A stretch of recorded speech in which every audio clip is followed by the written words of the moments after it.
You're listening to Too Much on Her Plate, the podcast for smart, busy women who are tired of running on the hamster wheel and are ready to create freedom from overeating and emotional eating. I'm your host, clinical psychologist, author, and a smart, busy woman too, Dr. Melissa McCreary.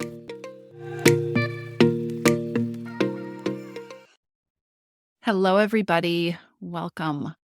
As I am recording this episode, we are at the beginning, or I don't know, maybe in the middle of the holiday season, that end of year time that encompasses lots of different holidays, lots of different feelings and emotions and schedule changes and busyness and excitement and also sadness and stress and anxiety for some people and loneliness, right? It's a mixed bag, but the end of the year can be a lot.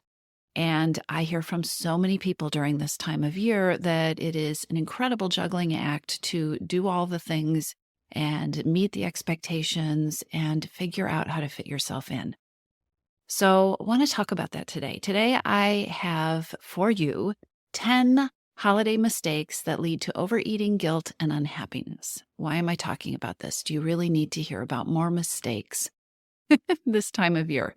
Well, I think so, because when life gets busy and you start to feel like things are a lot or maybe are getting overwhelmed or stressed, it is so natural to look for ways to be more efficient or to add more ease or to just get the thing done so you can move on, right?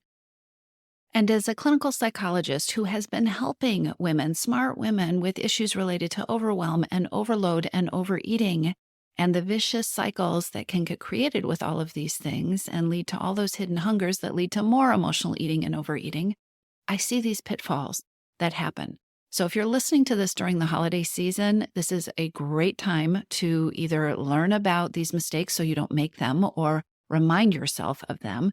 And if you have found this episode and it's not the holiday season, everything I'm going to talk about is absolutely relevant during times that feel different, busy, or potentially overwhelming, and by different, I mean they're outside of your normal schedule, okay?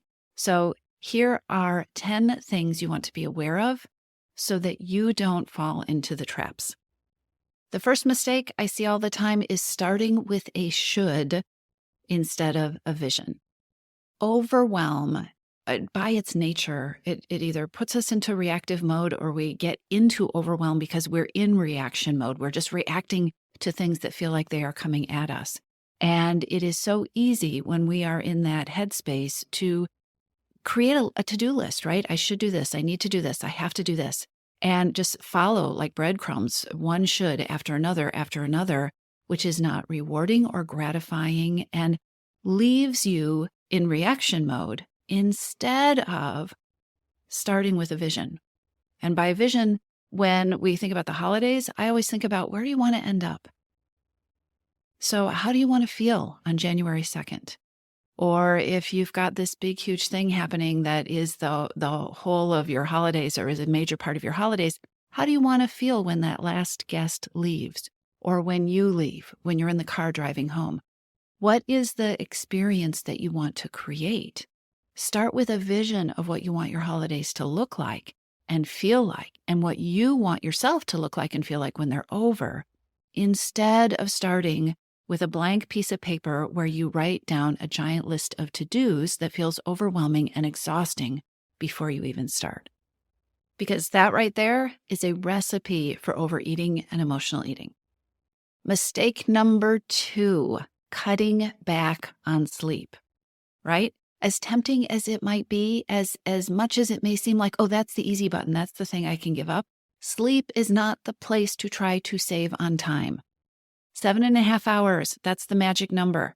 That is the number of hours of sleep that you almost certainly need to get to function at your best, to think clearly, to have an appetite that is aligned with you. Because guess what? Sleep deprivation screws with our hunger levels. It's not in your head. If you're not getting enough sleep and you feel hungry, that's not something you're imagining. You are biologically setting yourself up to overeat if you're not getting enough sleep, right? You also are not going to be as effective or creative. You're going to have a lower tolerance for stress. which are all things that also contribute to overwhelm and overeating. All right, so get the sleep, 7.5 hours. Number 3, don't make the mistake of crossing yourself out of your schedule. Again, it's so tempting when you're looking at an overly full calendar. It is so tempting to view your own stuff or to tell yourself that your own stuff is expendable and to put yourself last. But when you think about it, that stuff that you cross off is almost always the stuff that keeps you functioning, right? It's the sleep, it's the movement, it's the healthy meals, it's the stress relieving activities. These things are the first things that get crossed off your schedule, and they are the things that allow you to show up for all the hard things. So you know better. Instead of eliminating the good stuff, instead of just saying, that will come later, give yourself permission to cut back if you have to. Send your perfectionist on vacation, right? It doesn't have to be all or nothing. So this may be the season for shorter workouts or simpler meals. Ask yourself, how can it be easier? Quick check-ins with friends instead of your usual social dates, right? Because you've got other stuff on your calendar. It so often comes down to aiming less for perfection and more for a semblance of consistency. Crossing yourself off your schedule will always come back to haunt you. All right, I've lost count of the mistakes here. I think this is number 4, and that has to do with overdoing the multitasking, right? It seems like this is the season to be efficient, to do a million things at once, and you're probably telling yourself that you're quite good at it. But we know from research that multitasking really doesn't exist. Multitasking is actually your brain switching back and forth repeatedly between tasks.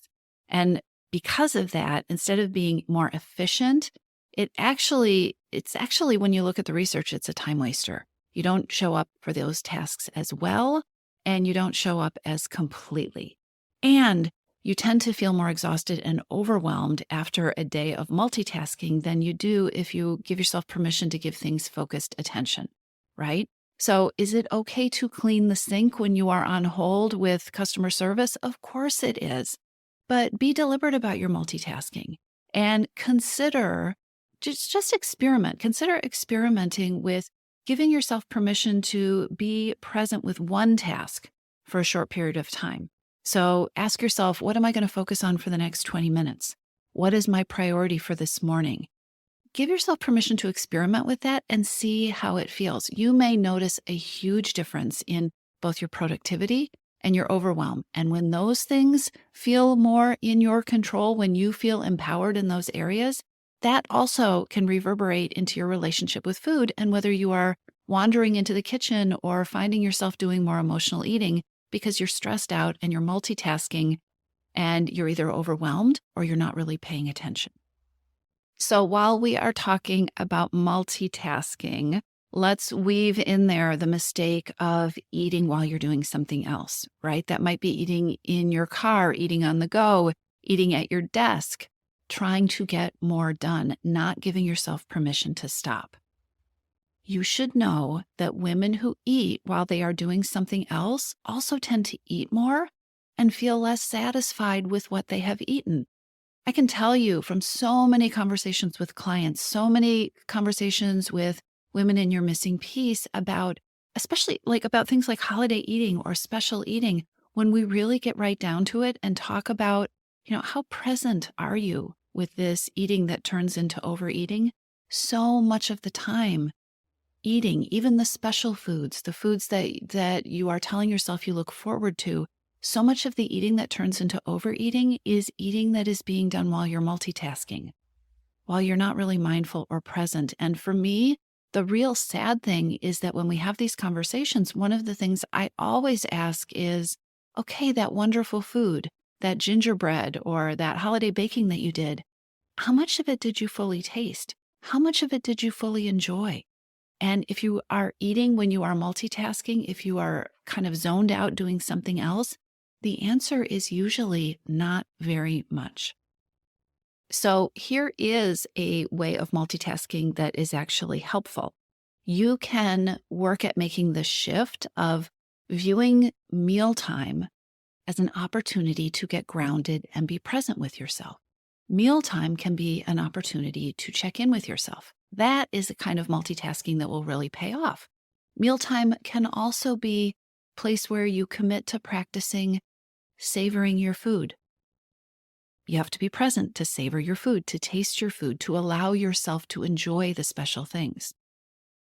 And when you do those things, you can pay attention to how you're feeling, whether you're hungry, whether you're full. So how you're feeling in your body, also how you're feeling emotionally. Are you tense? Are you relaxed? Are you anxious? Are you bored?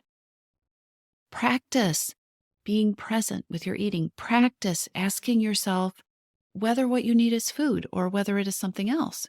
It only takes a few moments. It's a practice. You may not be good at it at first, but it can make all the difference in the rest of your day and in your eating and in how you feel during and at the end of the holiday season. So take a look at eating on the go, take a look at multitasking when you're eating, and challenge yourself to develop some new practices over the next couple of weeks or to practice some things that have worked for you in the past. Okay, so mistake number 6, the one you want to avoid, is the one I think of as skipping the pregame planning. I talked about how when we get overwhelmed, we get in reaction mode, and so many women go through the holidays or much of the holidays in reaction mode because when life's crazy, when life feels chaotic, it is so tempting to just jump in and just start moving, just do something, get going, right? Attack the to-do list. The problem is, we all know how easy it is to spend a day or a week or a month working hard and still not feel really like you've accomplished much, right? It's kind of like when you get lost in your inbox and you spend all day doing it and you didn't get to any of your important tasks. Investing 10 minutes on the front end of your day, using some time to get clear on your priorities, to get clear on what you need for yourself that day, to get clear on what your calendar looks like and what is realistic, to adjust your thoughts. 10 minutes to think about what is the attitude I'm bringing to the day? What are the thoughts? What do I want to focus on today?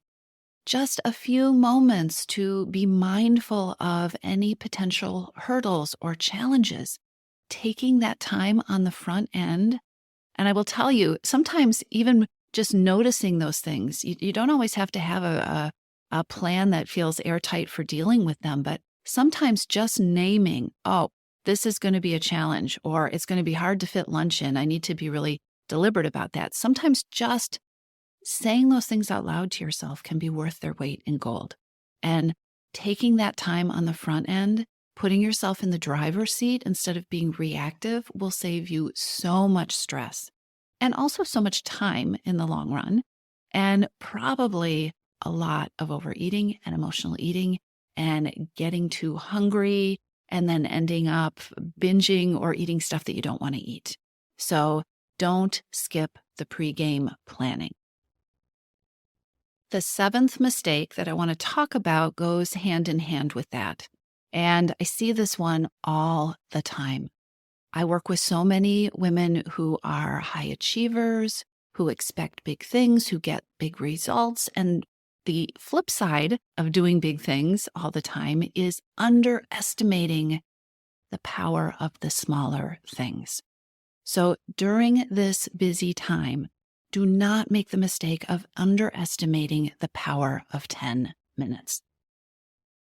It may sound hard to believe, but what I see is that for so many women, the holidays go sideways or personal goals slide off people's radar, not because it is the holiday season, but because people tell themselves things like, I don't have time for that, or I don't have time to do a real workout, or I just need to do that when there's more time to devote to that. If you go back and listen to these mistakes that I'm talking about, you will notice that so many of the things I am asking you not to skip are things that you can do in small ways. If you find yourself constantly thinking, I don't have time, ask yourself whether you can think smaller. Do not get stuck in the high achiever, head trap of all or nothing perfectionist thinking, because it is a trap, and it is a trap that leads to overeating. I've talked about that in a number of podcast episodes. I'll link to that in the show notes, but it doesn't have to be all or nothing. It doesn't have to be perfect. Sometimes we just need to show up for ourselves. Just because you don't have time for an hour-long cardio workout does not mean that you can't go for a 10-minute walk and that you won't benefit from that. 5 minutes of journaling, 1 minute of journaling might really help untangle your brain. 1 minute of strategic planning in the morning or looking at your calendar can make a huge difference when you don't have 10 minutes. A 10-minute email might get you the help or the answers you need to save hours. Taking 10 minutes to transition after work, oh, that's a huge one. And taking that 10 minutes just might save you that trip where you wander into the kitchen and you eat way too many holiday cookies and then you don't feel like eating dinner. When you're stressed and overwhelmed, don't be afraid to give yourself permission to give yourself a little breathing space. Most of the time, almost all of the time, taking that 10 minutes will put you into a place, whether it's a physical place or a mindset place or a decision-making place, where what you do after that 10 minutes is more focused and more effective and feels a lot better. You almost always have time for 10 minutes. You can almost always take 10 minutes without the sky falling in. Really. Okay. Mistake number 8 that happens so much of the time when you combine something like the holidays or an overwhelming time with being in reaction mode and a little dose of perfectionism. And what I'm describing are so many human beings. And mistake number 8 is going it alone, which often starts with the thought, it's just quicker if I do it myself. This is a phrase that leads to so much unnecessary stress. It might seem like that in the moment. It almost always, I will tell you, if you're in reaction mode, reacting to a bunch of things coming at you and feeling like, oh, I have to keep juggling because there's just another ball that's going to get thrown at me in a minute. When you are in that mode, it is almost always going to seem easier in the moment to just do it yourself. But trying to do everything is just going to either set you up for vicious cycles of overload and overwhelm, or it's going to keep you stuck in them. As long as you are reacting where balls are being thrown at you and you have to catch them, and you're thinking, it's just me, if I don't catch these balls, right? Bad things are going to happen. The cycle never gets broken. And you know what happens when you are in what feels like a never-ending cycle with overwhelm and overload and an endless supply of holiday cookies? It's overeating, right? Break the cycle. Let's break the cycle. Ask for help. Delegate, or don't do it. Ask for help. Be specific. If you can't be specific, then you can also use this magic formula that I just love. Somebody that you feel comfortable with, you can just ask them, is there a way you can help me with this? You might be amazed. I see people amazed all the time with the results they get with that one. Can you do this for me? Is there a way you can help with this? Or how can we divide up this to-do list? How would you like us to divide up this to-do list? These phrases can be golden. All right, mistake number 9, and it has to do with food. This happens all the time during busy times, right? Skipping meals.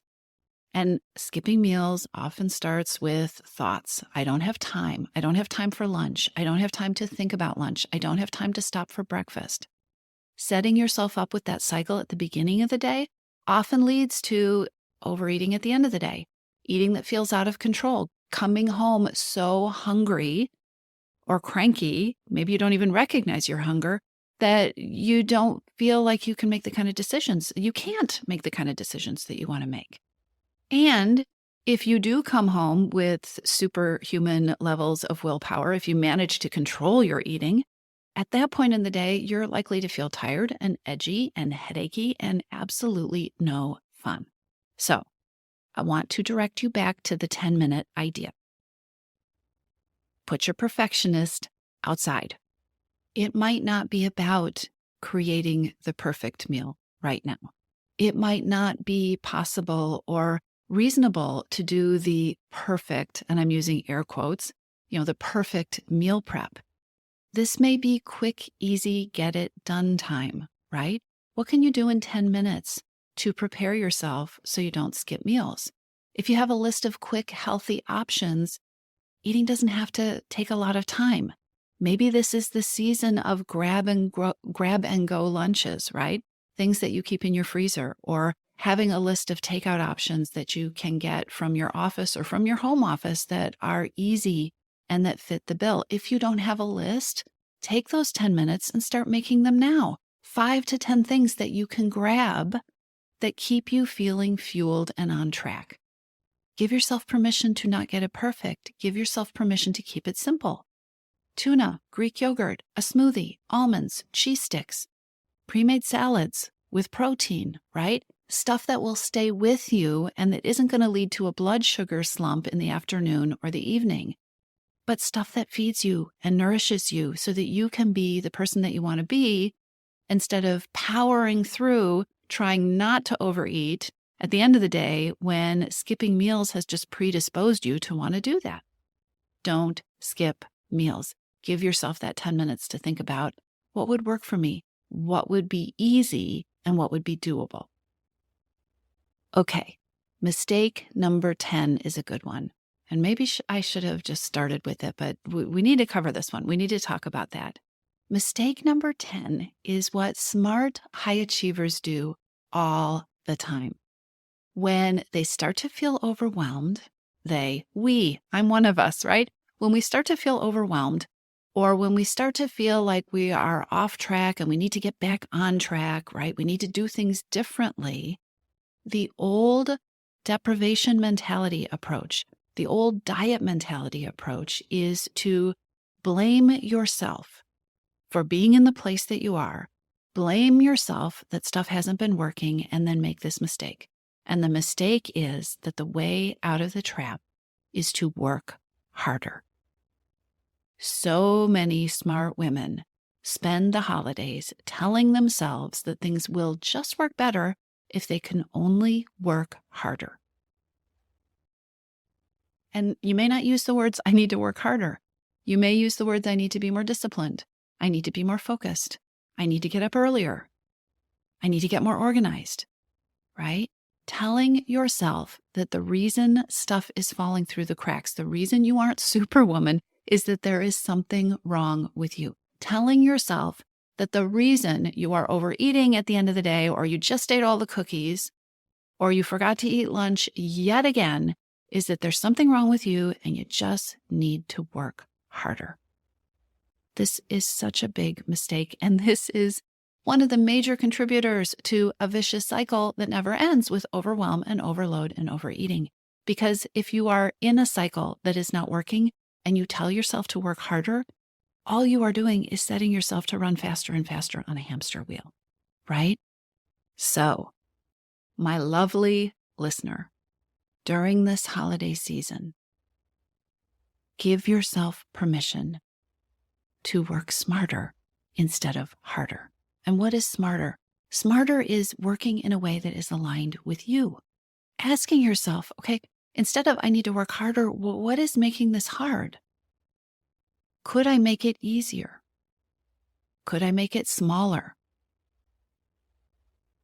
What if I focused on imperfect consistency instead of these impossible standards that are exhausting me? What could I do less of? How could I show up feeling the way I want to feel on January 2nd? What would it take? What could I do differently?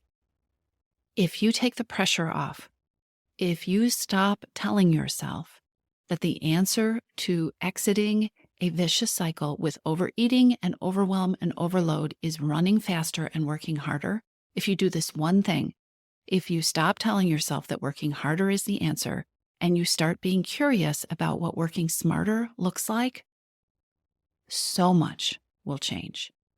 That is the way off the hamster wheel. All right? I said I had a bonus mistake for you, a mistake that I don't want you to make this holiday season so that you really can be moving forward, creating freedom from overeating and overwhelm and overload so that you can really enjoy the holiday season. And that is, please do not make the all so common mistake of telling yourself that you and your plans and your goals and the things that are important to you need to wait until January. Your relationship with food, it's for life. Your relationship with food includes the holidays. Your relationship with food includes you being human. It includes food and treats and challenging situations. Give yourself a break and be real. This is your relationship with food. It doesn't get to or need to or have to wait until January. You can work at having the relationship you want to have now. And I would bet that part of that is moving toward your goals, but also not feeling deprived and like you're kind of the odd man out, right? Or the odd woman or the odd human being out. When you think about it, telling yourself that you and your plans need to wait until January, again, every year, it is just another continuation of a vicious cycle that is probably not working for you. So stop it. Don't tell yourself you need to wait. You don't need to wait. You can fit yourself in imperfectly, consistently, in small, doable ways. And if you want help designing a relationship with food that truly honors who you are and truly honors and reflects what your life looks like, then come join us in your missing piece. We're here all December and into January doing the things, creating better relationships with food and relationships with food that are not based on deprivation thinking and working harder and going it alone and skipping meals and waiting till January. So there you have it. I just gave you 11 holiday mistakes that lead to overeating and guilt and unhappiness and the things that you can do to get off that hamster wheel. I'll talk to you soon. Are you ready? Are you ready to lose your overeating and emotional eating habits? Are you ready to find a relationship with food that fits you, one that's deprivation-free? Then you need to join your missing piece. Enrollment is open, and now is a perfect time to join us. Go to toomuchonherplate.com/your-missing-piece, PEACE, or click the link in the show notes to take you there. Your Missing Piece is the program where I show you step by step. I walk you through the process of creating freedom from overeating with a unique combination of personalized coaching with me and smart strategy. You'll learn how to reclaim your power, ditch the diets, and create results that are built to last. Check it out at toomuchonherplate.com/your-missing-piece, and I'll see you inside.